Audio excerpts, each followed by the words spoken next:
এই মিতা, জালটা এদিকে টান দে তো। বড় কিছু একটা আটকেছে মনে হচ্ছে। দিদি, তুমি রোজ বলো বড় মাছ, শেষে দেখা যায় একটা চেলা মাছ।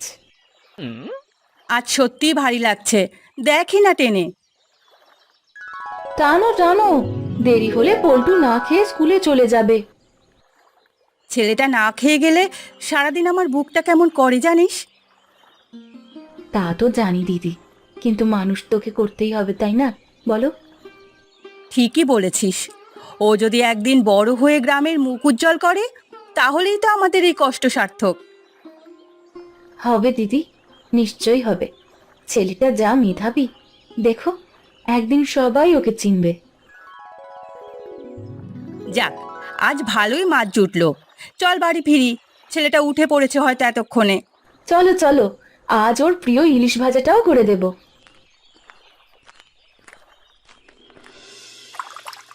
আজকে কি মাছ পেলি রে বৌমা? বাবা, আজ ভালোই পেয়েছি, দুপুরে জমিয়ে রান্না হবে।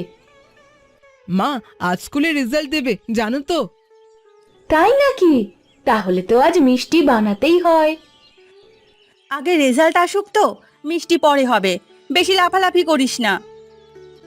কাকি, আমি জানি এবার আমি ভালোই করব, দেখেই নিও। দেখো তো, নাতির মুখে কত আত্মবিশ্বাস। ঠিক তার বাবার মতোই জেদি হয়েছে ছেলেটা। বাবা, ও বাবা হারা হয়েছে ছোটবেলায়, কিন্তু আপনি আর রীতা মিলে যেভাবে ওকে বড় করেছেন, তাতে কোনো অভাব বুঝতে দেননি। ওটাই তো আমাদের কর্তব্য বৌমা। যা বাবা পল্টু, দেরি করিস না, সাইকেল নিয়ে বেরিয়ে পড়, নইলে স্যার বকবেন। যাচ্ছি দাদু, আজ রেজাল্ট নিয়েই ফিরবো, দেখো।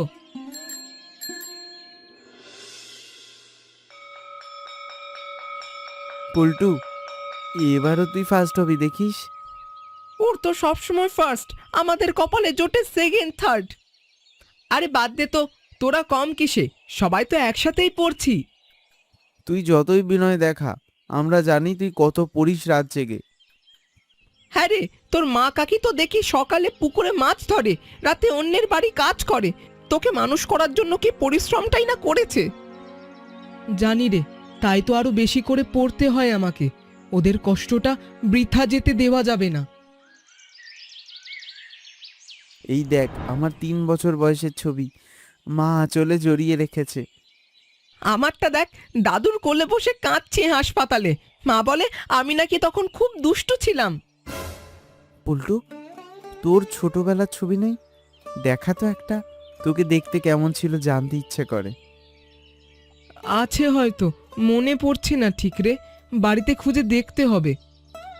কি রকম কথা বলছিস, মনে পড়ছে না মানে? মা নিশ্চয়ই রেখেছে কোথাও আলমারিতে, দেখগে যা। হ্যাঁ, বাড়ি গিয়ে দেখব, আজই জিজ্ঞেস করব মাকে। করিস, আমরাও দেখতে চাই তোর ছোটবেলার মুখটা কেমন ছিল। হাত ধুয়ে বসতো, আজ ইলিশ ভাজা করেছি তোর জন্য। মা, একটা কথা জিজ্ঞেস করব? বল না বাবা, এত ভনিতা কিসের? তুই তো কখনো এমন ভনিতা করিস না। আমার ছোটবেলার কোনো ছবি নেই কেন বলো তো? বন্ধুরা সবাই দেখালো আজ ওদের ছোটবেলার ছবি, আমার একটাও মনে পড়লো না। আর বাড়িতেও তো কখনো কোথাও দেখিনি। ছবি তো, তখন ক্যামেরা কোথায় পেতাম বলতো বাবা? আর এত টাকাই বা কই ছিল আমাদের? হ্যাঁ রে, গ্রামে তখন ছবি তোলার এত সুযোগ কই ছিল? একটা স্টুডিওই তো ছিল না আশেপাশে।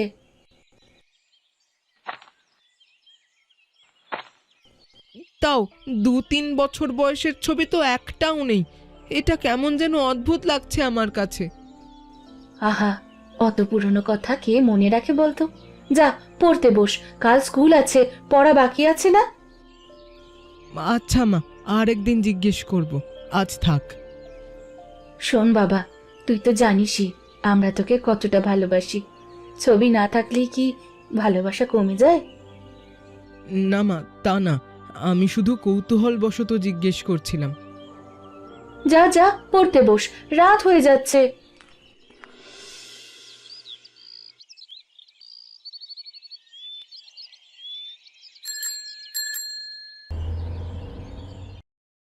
মা, কাকি, আমি মেডিকেলে চান্স পেয়েছি, ডাক্তারি পড়বো আমি।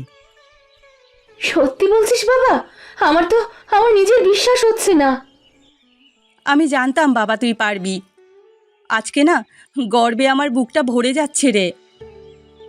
শুনলাম নাকি পল্টু ডাক্তারি পড়বে, সারা গ্রামের মুখ উজ্জ্বল করলো ছেলেটা। পল্টু রে, তুই তো আমাদের গর্বিত করে দিলি। আমাদের গ্রাম থেকে ডাক্তার হবি ভাবতেই ভালো লাগছে। এই সাফল্যের পুরো কৃতিত্ব মা আর কাকির। ওরা না থাকলে আমি কিছুই হতে পারতাম না। দিদি, ভর্তির টাকা তো লাগবে অনেক। কোথা থেকে জোগাড় হবে বলো তো? এত টাকা তো নেই আমাদের হাতে। ধার দেনা করে কত দূর আর যাওয়া যায় বল? এত টাকা ধার নিলে পরে শোধ করা মুশকিল হবে। পুকুরটা ছাড়া তো আর কিছুই নেই আমাদের বিক্রি করার মতো। পুকুর বিক্রি করলে মাছ ধরে যে সামান্য আয় হতো সেটাও তো যাবে দিদি। তাহলে আমরা কি করে চলবো? ছেলেটার ভবিষ্যতের সামনে পুকুর কিচ্ছু না। কাল সকালেই কথা বলবো বিক্রির জন্য। না খেয়ে থাকতে হলেও ওকে পড়াতেই হবে। ঠিক আছে দিদি, যা ভালো বোঝো। আমিও আছি তোমার সাথে এই সিদ্ধান্তে। এই তোমাদের দুজনের এই ত্যাগ কোনো দিন বৃথা যাবে না, আমি বিশ্বাস করি।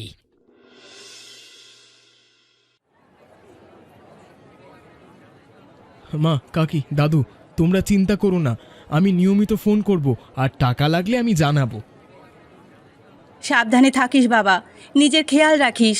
শরীরের প্রতি কিন্তু অবহেলা করিস না, কেমন?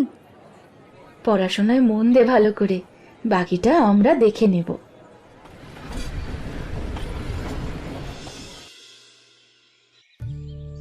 এই যে তোমার নোটটা পড়তে দেবে? আমি না ক্লাসটা মিস করেছিলাম কাল। হ্যাঁ, নিশ্চয়ই নাও। তবে হাতের লেখা একটু খারাপ, মানিয়ে নিতে হবে। আমি সীমা। বন্ধুদের কাছে শুনলাম তুমি নাকি গ্রাম থেকে এসেছো। হ্যাঁ, অনেক কষ্ট করে এসেছি এখানে। আমার পরিবারের লোক অনেক কষ্টে আমার পড়ার খরচ জোগাড় করেছেন। কষ্ট করেই তো বড় স্বপ্ন সত্যি হয়, তাই না? তোমার পরিবারকে দেখলে সত্যি শ্রদ্ধা জাগে। ধন্যবাদ সীমা, তোমার কথাগুলো বেশ ভালো লাগলো।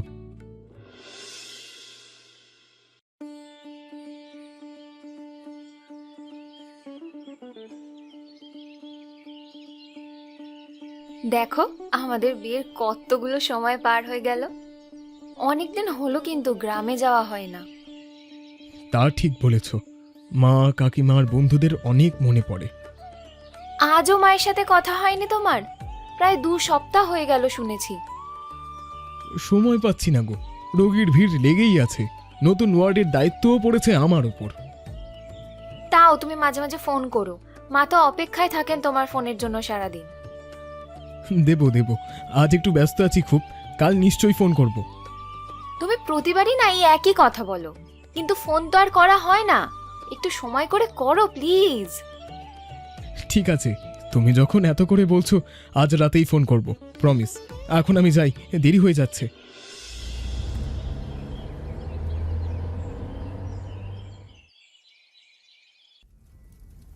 আজ 15 দিন হয়ে গেল, ছেলেটা একবারও ফোন করলো না।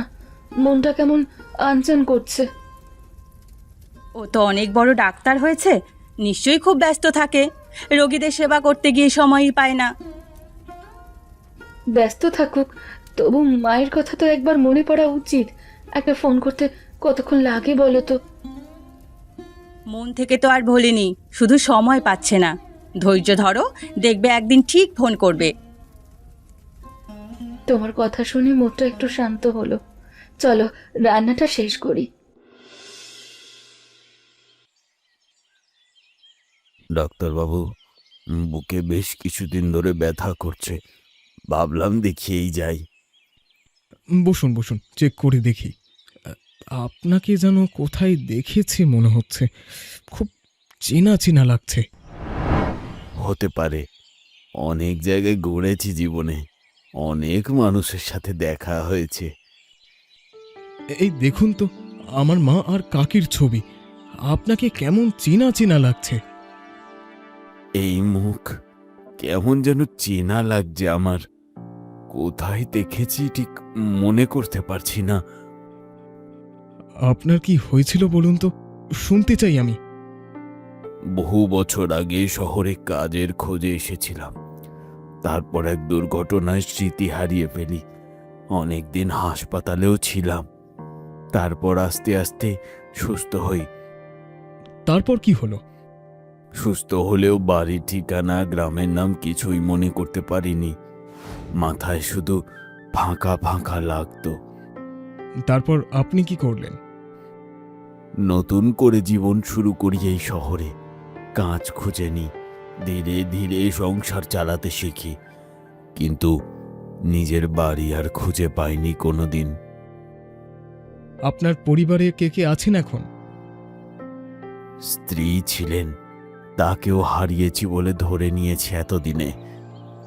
আর কোনো যোগাযোগ রাখতে পারিনি। সন্তান, আপনার কোনো ছেলে মেয়ে ছিল? না, আমার কোনো সন্তান ছিল না। এখন একাই থেকে গেছি এতগুলো বছর। আপনার ঠিকানাটা একটু লিখে দেবেন, আমি আবার যোগাযোগ করব আপনার সাথে। নিশ্চয়ই ডাক্তারবাবু, এই নিন। খুব ভালো লাগলো আপনার সাথে কথা বলে।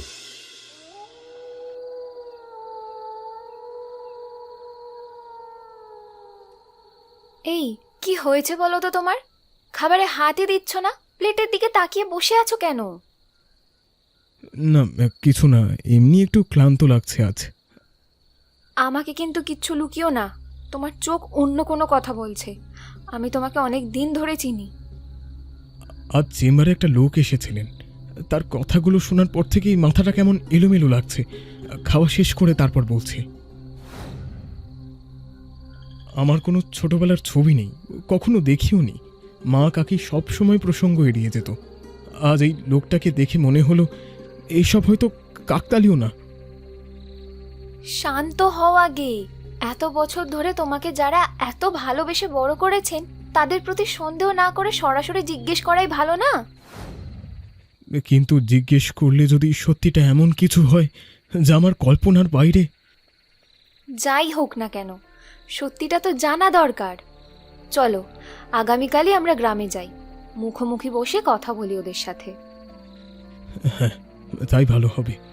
একা একা এই প্রশ্ন বই বেড়াতে পারছি না, আর বুকের ভেতরটা একটা চাপা কষ্ট হচ্ছে। আমি তো সবসময় তোমার সাথেই আছি, চিন্তা করো না।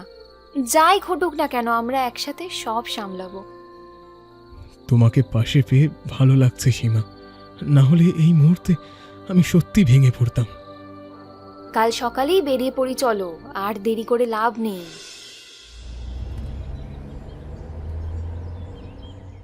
কি রে বাবা, হঠাৎ না জানিয়ে? সব ঠিক আছে তো? শরীর খারাপ নাকি তোর? মা, আজ তোমার কাছে একটা সত্যি জানতে এসেছি। আমার ছোটবেলার কোনো ছবি নেই কেন? কেউ কখনো বলনি কেন? পল্টু বাবা, হঠাৎ এ কথা কেন? প্লিজ কাকি, আজ সত্যিটা বলো। আমি সহ্য করতে পারবো, কিন্তু আর এই লুকানোটা সহ্য হচ্ছে না। বাবা তুই একটু শান্ত হ, ভেতরে চল, বসে কথা বলি। দাদা, এই মানুষটাকে চেনেন? অনেক দিন ধরে খুঁজছি ওনাকে। স্টেশন মাস্টারের কাছে চল একবার, ওনার কাছে হয়তো কোনো খোঁজ থাকতে পারে। এই নামের কেউ রিপোর্ট করেনি আমাদের কাছে এখনো পর্যন্ত। প্লিজ দাদা, আর একটু খোঁজ নিন না, ছবিটা রেখে দিন কাছে। আচ্ছা, রাখছি। খোঁজ পেলে অবশ্যই জানাবো আপনাদের। আজ আর কোনো লাভ হলো না রে মিতা, চল শেষ ট্রেনটা ধরি, বাড়িতে তো বাবা একা আছেন। হ্যাঁ দিদি, চলো। এই খোকা, তুমি এখানে একা কেন বসে আছো? তোমার মা বাবা কোথায় গেল? জানি না, মা বলেছিল এইখানে বসে থাকতে, তারপর আর আসেনি। ওর গলায় দেখো একটা লকেট আছে, রূপার মনে হচ্ছে। হয়তো এর মধ্যেই ওর পরিচয় লুকিয়ে আছে। বাচ্চাটাকে একা এই ভিড়ের মধ্যে ছেড়ে দেওয়াটা ঠিক হবে না দিদি। চলো স্টেশন মাস্টারকে খবর দিই। অনেকক্ষণ ধরে ঘোষণা দিচ্ছি মাইকে, কেউ তো এলো না এখনো মা। থানায় লিখিত অভিযোগ করে যান, আমরা খোঁজ চালাবো আমাদের মতো করে। মিতা, ট্রেন ছেড়ে দেবে এখনই, কি করবি বল? দিদি, ওকে এভাবে একা ফেলে যেতে আমার বুক ফেটে যাচ্ছে। ওকে আমাদের সাথেই নিয়ে চলো। ঠিক বলেছিস, হয়তো বিধাতাই ওকে আমাদের কাছে পাঠিয়েছেন আজ। চল, ওকে কোলে তুলে নে।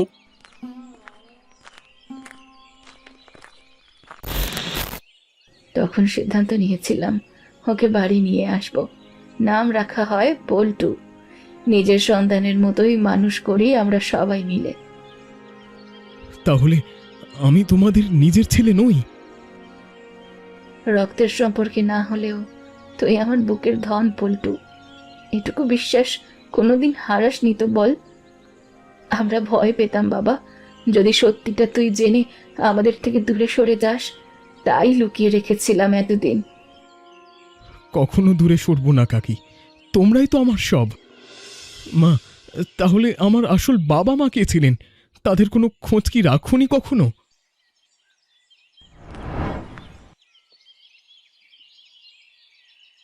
এটা রেখে দিয়েছিলাম তোর জন্য বাবা, ভাবতাম একদিন তোকে দেব।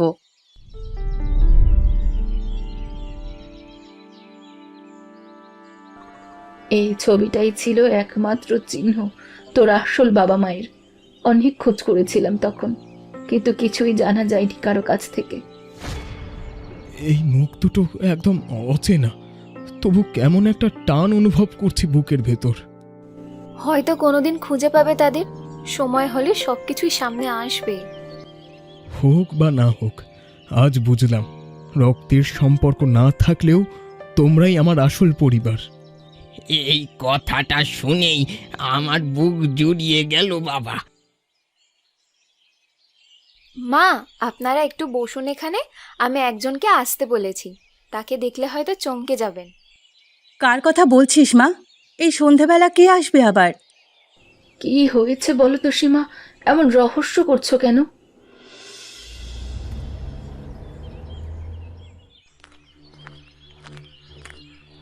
মা, এই দেখুন একজনকে নিয়ে এসেছি, দেখুন তো চিনতে পারেন কিনা। তুমি তুমি কি? এই উঠান, এই তুলসীতলা, এই মুখ, মিতা। তুমি সত্যি মিতা তো? হ্যাঁ, আমি মিতা। তুমি এতদিন কোথায় ছিলে গো? এতগুলো বছর কোথায় ছিলে তুমি? আমি ভেবেছিলাম তুমি বেঁচে নেই আর। দুর্ঘটনার পর সব ভুলে গিয়েছিলাম মিতা, শুধু একটা অস্পষ্ট মুখ মনে পড়তো। মাঝে মাঝে স্বপ্নে বুঝতে পারতাম না কে। সেই মুখ আমি ছিলাম হয়তো। এতদিন আমি তোমার অপেক্ষায় ছিলাম। আপনাকেও তো চিনতে পারছি না এখন। স্পষ্ট মনে পড়ছে সব। আপনার সেই পুরনো লাঠিটাও চিনতে পারছি। ফিরে এলি তবে বাবা, ভগবান আছেন, সত্যি আছেন। এতদিন পর এই দিন দেখব কোনো দিন ভাবিনি। এত বছর পর যে এভাবে সব মিলে যাবে স্বপ্নেও ভাবিনি।